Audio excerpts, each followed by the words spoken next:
ನಮಸ್ಕಾರ ವೀಕ್ಷಕರೇ. ನವರಾತ್ರಿಯ 2ನೇ ದಿನದಲ್ಲಿ ಯಾವ ದೇವಿಯನ್ನ ಆರಾಧನೆ ಮಾಡಬೇಕು ಅಂತ ಹೇಳಿ ನಮಗೆ ತಿಳಿಸ್ಕೊಡ್ಲಿಕ್ಕೆ ನಮ್ಮ ಜೊತೆಗಿರ್ತಾರೆ ವೈಜ್ಞಾನಿಕ ಜ್ಯೋತಿಷ್ಯ ತಜ್ಞರಾದಂತಹ ಶ್ರೀ ಪಂಡಿತ್ ಸೋಮಶೇಖರ್ ದೀಕ್ಷಿತ್ ಗುರುಜಿಯವರು. ಅವ್ರನ್ನ ಕಾರ್ಯಕ್ರಮಕ್ಕೆ ಸ್ವಾಗತಿಸೋಣ. ನಮಸ್ಕಾರ ಗುರುಗಳೇ, ಕಾರ್ಯಕ್ರಮಕ್ಕೆ ಸ್ವಾಗತ.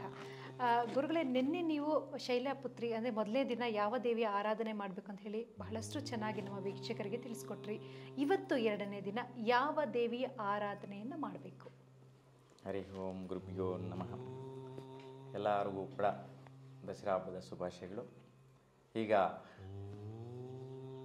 ನೀವು ಕೇಳಿದಂಗೆ 2ನೇ ದಿನ ಪ್ರಾರಂಭ ಶ್ರೀ ಕ್ರೋಧಿನಾಮ ಸಂವತ್ಸರೆ ದಕ್ಷಿಣಾಯನೆ ಶರದೃತು ಆಶ್ವೀಜ ಮಾಸೆ ಶುಕ್ಲಪಕ್ಷೆ ದಿನಾಂಕ 4 ಅಕ್ಟೋಬರ್ 2024 ಶುಕ್ರವಾರ ಶುಕ್ಲ ದ್ವಿತೀಯ ತಿಥಿ ಇರ್ತಕ್ಕಂಥದ್ದು ಚಿತ್ತಾ ನಕ್ಷತ್ರ. ಇವತ್ತಿನ ದಿನ 2ನೇ ದಿನ ಆಗಿರುತ್ತೆ. ಇವತ್ತಿನ ದಿನದ ದೇವತೆಯ ಆರಾಧನೆ ಅಂತಂದರೆ ಬ್ರಹ್ಮಚಾರಿಣಿ ಮಾತೆ. ಬ್ರಹ್ಮಚಾರಿಣಿ ಅನ್ನುವಂತಹ ದೇವಿಯ ಹೆಸರಲ್ಲಿ ಅಂದರೆ ನವದುರ್ಗೆಯರಲ್ಲಿ ತ್ರಿಶಕ್ತಿ ದೇವರುಗಳಲ್ಲಿ 2ನೇ ದಿನದ ಅವತಾರ ಅಂತೇಳಿ ಹೇಳ್ಬೋದು.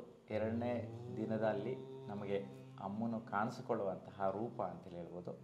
ಹಾಗಾಗಿ ಈ ಒಂದು ದೇವತೆ ಮುಖ್ಯವಾಗಿ ಬ್ರಹ್ಮಚಾರಿಣಿ ಅಂತ ನೋಡಿ. ಬ್ರಹ್ಮಚಾರಿಣಿ ಅಂತ ಯಾರಿಗೆ ಅಂತೀವಿ? ವಿವಾಹ ಆಗದಿರೋ ಇರ್ತಕ್ಕಂಥವ್ರಿಗೆ ಅಂತೀವಿ. ಬ್ರಹ್ಮಚಾರಿಗಳು ಕೇಳಿದೀವಿ,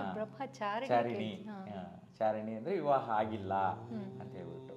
ಹಾಗಾಗಿ ಸಾಮಾನ್ಯವಾಗಿ ನೋಡಿ ಬ್ರಹ್ಮಚಾರಿಣಿ ಅಂತಂದರೆ ನೋಡಿ ಒಂದು ಸ್ವಲ್ಪ ಸನ್ಯಾಸತ್ವ ಬರುತ್ತೆ ಅಂತ. ಅಂದರೆ ಈ ಕಡೆ ಒಂದು ವಯಸ್ಸಿಗೆ ಬಂದಿರತಕ್ಕಂಥದ್ದು, ಜ್ಞಾನ ಬಂದಿರತಕ್ಕಂಥದ್ದು, ಎಲ್ಲ ಇರ್ತಕ್ಕಂತಹ ಜ್ಞಾನಮುಖಿಯಾಗಿರ್ತಕ್ಕಂಥ ದೇವತೆ. ಆ ಒಂದು ರೂಪಗಳು ಯಾವ ರೀತಿ ಇರುತ್ತೆ ಅಂತ ನೋಡಿದ್ರೆ, ಎಡಗೈಯಲ್ಲಿ ಅಮ್ಮನಿಗೆ ಕಮಂಡಲ ಧಾರಣಿ ಅಂತ ಅಂದರೆ ಕಮಂಡಲನ್ನು ಇಟ್ಕೊಂಡಿರ್ತಕ್ಕಂತಹದ್ದು, ಬಲಗೈಯಲ್ಲಿ ಜಪಮಾಲೆಯನ್ನು ಇಟ್ಕೊಂಡಿರ್ತಾಳೆ. ಆ ಒಂದು ರೂಪದಲ್ಲಿ ಅಮ್ಮನು ಕಾಣಿಸ್ಕೊಳ್ಳುವಂತಹ ದೇವಿಯಾಗಿರ್ತಾಳೆ. ಇವತ್ತು ಮುಖ್ಯವಾಗಿ ಬ್ರಹ್ಮಚಾರಿಣಿ ಮಾತೆ ಅಂತ ಆರಾಧನೆ ಮಾಡ್ತೀವಿ. ಇನ್ನು ಮಂತ್ರ ಗುರುಗಳೇ, ಯಾವ ಮಂತ್ರವನ್ನು ಪಠಿಸಿ ಪೂಜೆಯನ್ನು ಮಾಡಬೇಕು?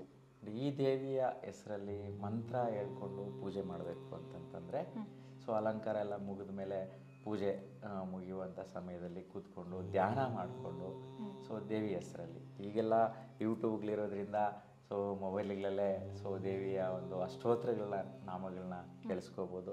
ಮತ್ತು ಶ್ಲೋಕಗಳು ದುರ್ಗಾ ಸ್ತೋತ್ರಗಳನ್ನ ಕೇಳಿಸ್ಕೋಬೋದು.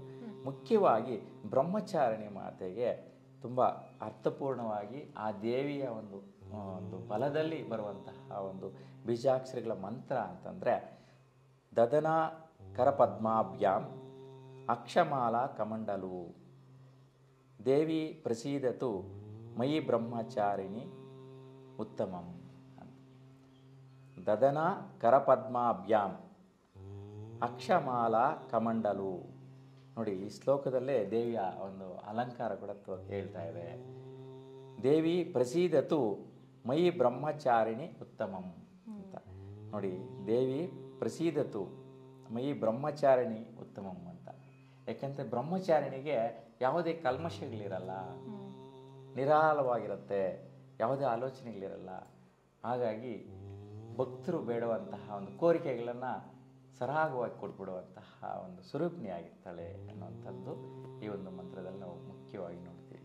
ವಿಶೇಷವಾದಂತಹ ಬಣ್ಣ ಈ ದಿನದಲ್ಲಿ ಈ ಒಂದು ದೇವತೆಗೆ ಮುಖ್ಯವಾಗಿ ಗುಲಾಬಿ ರಂಗು ಅಂತೀವಿ, ಅಂದರೆ ಗುಲಾಬಿ ಬಣ್ಣ ಅಂತ. ತಿಳಿ ಗುಲಾಬಿ ತುಂಬ ರೆಡ್ಡಿಶ್ ಇರ್ತಕ್ಕಂಥದ್ದಲ್ಲ, ತಿಳಿ ಅಂದರೆ ಗುಲಾಬಿಯಲ್ಲಿ ಕೂಡ ವೈಟ್ ಗುಲಾಬಿ ಕೂಡ ಇದೆ, ಎಲ್ಲೋ ಗುಲಾಬಿ ಕೂಡ ಇರ್ತಕ್ಕಂಥದ್ದು.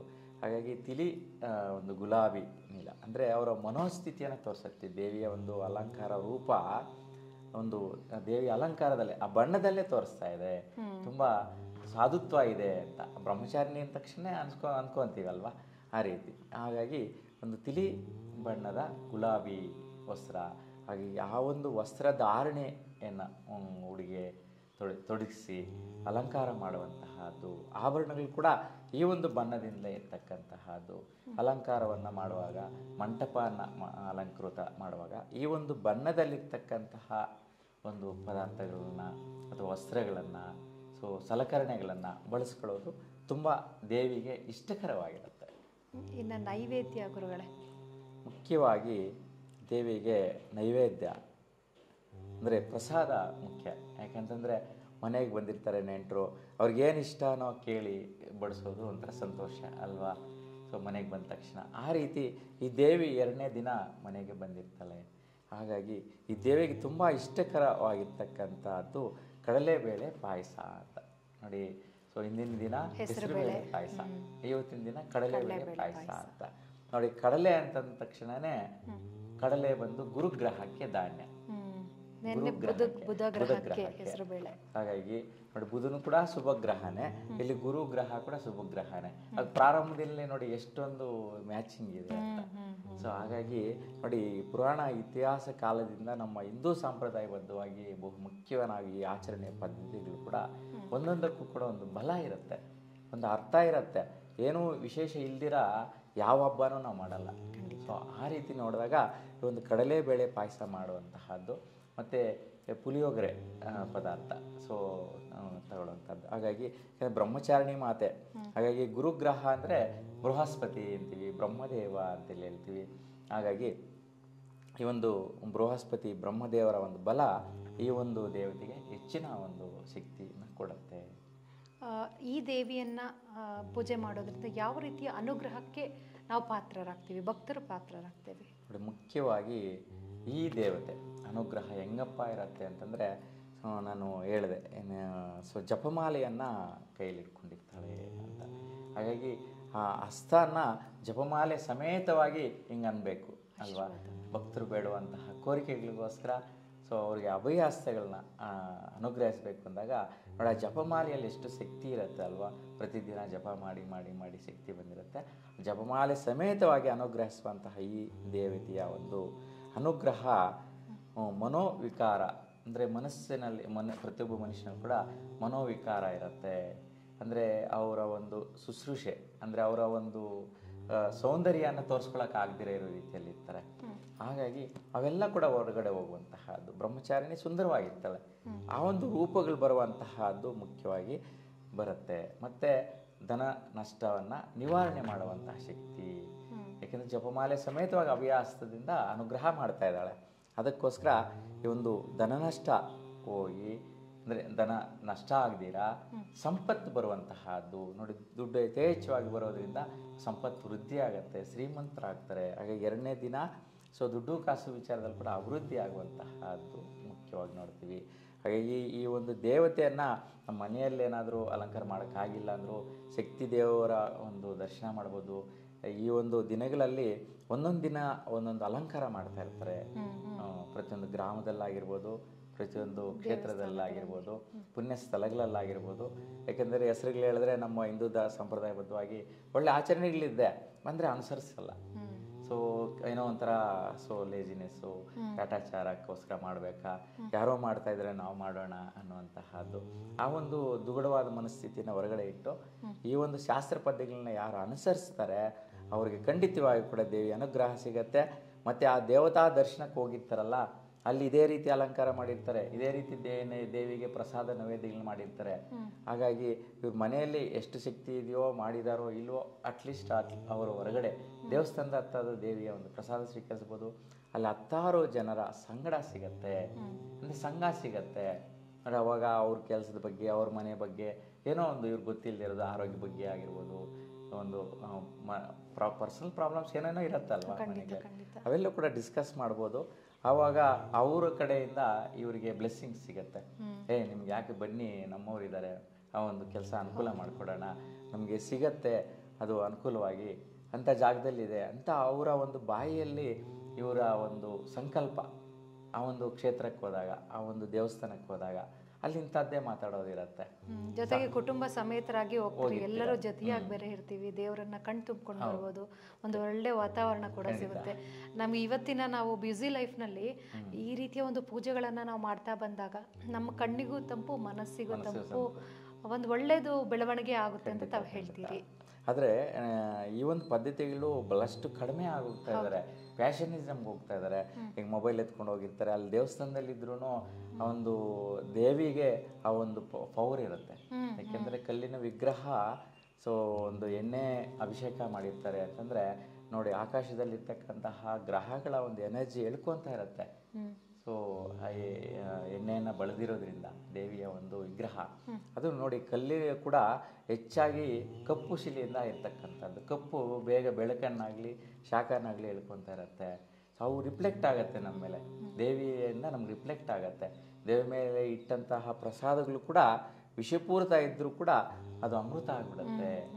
ಸೊ ಹಾಗಾಗಿ ದೇವರ ಅನುಗ್ರಹ ನಾವು ಬೇರೆಯವರಲ್ಲಿ ನೋಡ್ಬೋದು. ಆ ದೇವಸ್ಥಾನಕ್ಕೆ ಹೋದಾಗ ಬೇರೆಯವರು ದಾರಿ ತೋರಿಸ್ತಾರಲ್ಲ, ಬಾ ನಿಮಗೆ ಕೆಲಸ ಮಾಡಿಕೊಡೋಣ ಅಂತ.